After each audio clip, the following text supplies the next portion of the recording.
And for a closer look at why more foreigners are moving to China and some of the challenges they may face, I spoke to Ruth Vahle, founder of the Beijing Expat Guide. She has lived in China since 2011 and in several other countries around the world.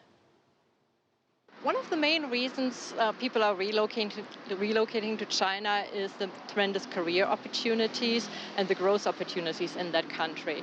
So many people come being sent by their companies for 2 or 3 years. It's usually a great opportunity to advance a career, good financial impact. For others who come to start their own business or expand their business into China, China offers many opportunities.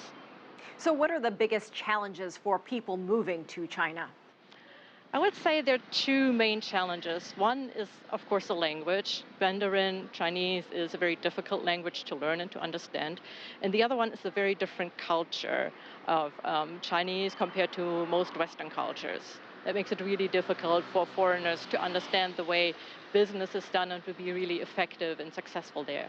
Are there any particular cities or regions that are the friendliest for expats and for people, foreign workers moving to China? Probably the easiest places for foreigners to live are the big expat cities like Beijing or Shanghai, because they have the infrastructure, they have more Western-style amenities. So if you really can't live without good cheese, it's certainly easier to find that in those big cities than in the tertiary cities and further inland. It also has more infrastructure that is geared towards foreigners, more international scenes, a little bit easier to get by without speaking too much Chinese. If you're in smaller cities and more in the inland, learning Chinese or always having an interpreter with you is a necessity. What do people need to know before moving to China? What is the first thing that you tell them?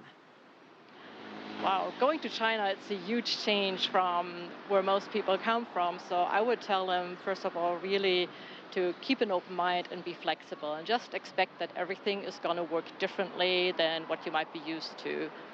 The second thing I would say, definitely learn some Chinese, even if it's just a little bit, but it helps tremendously with independence in everyday life.